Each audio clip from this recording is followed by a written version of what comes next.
¿Quién eres? Yo soy Olivia Herrera. Originalmente soy de Durango, México. Tengo 3 hijos, 2 hijas, Carmín, Grisel y Johann. When did you move to the US and from where? I came directly from Durango, Mexico, and that was back at the end of 1978. And I went straight from Durango, Mexico to Aurora, Illinois, which is about 40 minutes away from the city of Chicago. I was 18. Why did Abuelito bring the family here? Because he was living here on his own for a while, right? Yes, for many years back in the 60s, beginning of the 60s, he did his living here, going back and forth to Mexico, and he finally decided to reunite all of the family, the ones that were in Mexico with the ones that were actually living here in the United States at that time. We were a total of 9 siblings, so when we were finally all together, it was a very nice family thing, but it was a little bit hard to adjust to the different type of a lifestyle from here, from what we were used to in Mexico. Life here in this country, it's getting harder in all aspects due to different changes within the immigration policies. It's a totally different lifestyle. Like at that time, I was a student. I had the opportunity to work just for a few months after I graduated from school. I used to work at a bank. So when I first came to United States, it was a little bit too hard because even though I studied some English in Mexico, I realized that it was not enough to work or to develop my knowledge from school. When I first got there, it was New Year's Eve of 1977. So there was a snowstorm, really, really bad. And I remember seeing the houses, it looked like a fairy tale. I remember disco music at that time, like Donna Summer, Gladys Knight. I mean, we were lucky to have one of those, even the small records. If we had one of those from disco music, we were so lucky. So we will get them all together, like what I had, what other friends had, and we used to get together and dance. My boyfriend used to live in Chicago, so we used to write letters. And just before I moved to Aurora, he had gone to Durango for vacation. And that's when we became boyfriend and girlfriend. So he knew that I was gonna come live in Aurora, and he was, when he returned to Chicago, we started dating and seeing each other. But when I came to the United States, I'm so proud to say that the first movie that I watched was Saturday Night Fever. It was the summer of 1978. I do remember that.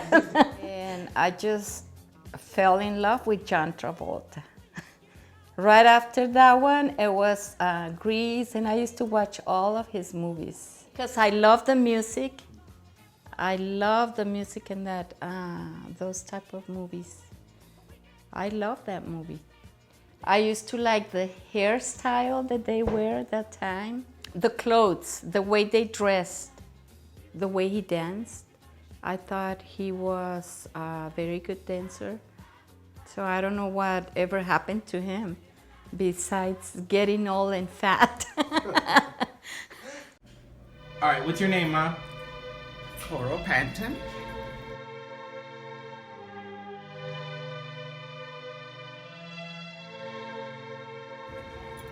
Where are you from? London, England.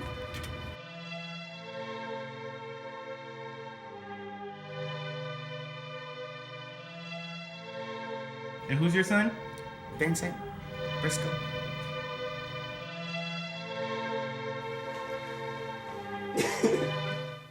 So I'd stay at home with Mom, and my mom used to read Bible verses to me, which was, I thought it was just so cool back then, because it was just me and her. We used to get Chinese food, that's the best part. Woohoo! And then she would read different passages in the Bible, and the way she read them, it was almost like it just came to life. So as she raised us, raised us as a single mom, and it was essentially hard at times, but, you know, she did her best to provide and, you know, set us on the right path in life. But she would always quote Bible to us, which was great. We visited many different churches in England, but you can take a good nap at the Church of England. I tell you what, you can hear a cockroach crawl across the floor. It's the most boring church ever. As a kid, what did you want to be when you grew up? I always wanted to be a police person. Mm-hmm. Why? Because I liked the uniform immensely. And that's all I wanted to do. Second interview, and they asked if I was going to get any taller, because back in those days in London, they had a height requirement. So women had to be a certain height and men had to be a certain height. So that was my dream, flushed down the toilet. Yeah, so I went to college, and this was just like, actually, my other thing that I wanted to do was commerce in the stock market. I remember one project they give us, it was in the middle of nowhere in England, and the college was like a haunted house. I have family living in New York, and so they came out to visit, and my mother suggested I go back with them because she says at one point, I would never stay in England. I was 18. It was my mom's suggestion, so my uncle paid for it, and my brother and sister were like, because I'm the youngest, and they were like, wow, you're really doing this? But they thought I was going to go out there just for like a week and come home, because I'm a big baby, mama's girl, and all that good stuff. But I saw a new life. The most exciting part for me, just to observe close up policemen with guns. I couldn't believe it. I couldn't believe it. I took a picture with a policeman because he had a gun. And I asked him, I said, do you use that gun? And he says, I try not to. I says, is it real? And he said, yes. My uncles would always call my mom, because my mom was always calling, asking, you know, how I am, what I'm doing. And then they would yell, hey, Coral, your mom's on the phone. So I always have to talk to her and let her know, hey, I'm good, I'm fine.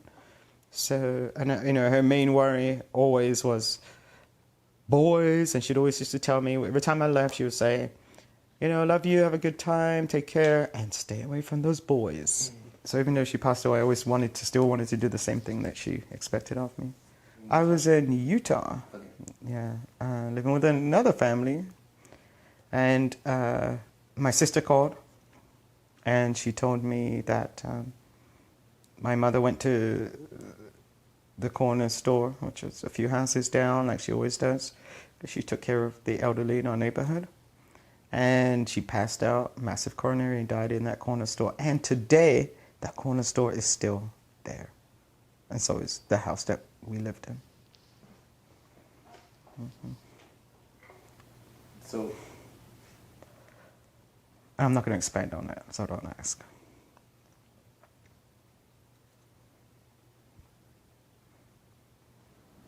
My mother and we had some great times, because being the youngest, of course, I was always at home. And so my mom and I used to love to watch like just movies like The Ten Commandments and Ben-Hur. And because when I watched them, my mom, she would always point out different things. She'd always point out the food, the different colors of the clothes, and the jewelry that the women would wear and stuff like that. And things that if she didn't point them out, we'd never notice them, because we would just keep watching the movie as it is. So we get to appreciate, you know, the older movies. which I have here. How often do you watch it? Today? So I may watch it about maybe 2 or 3 times a week.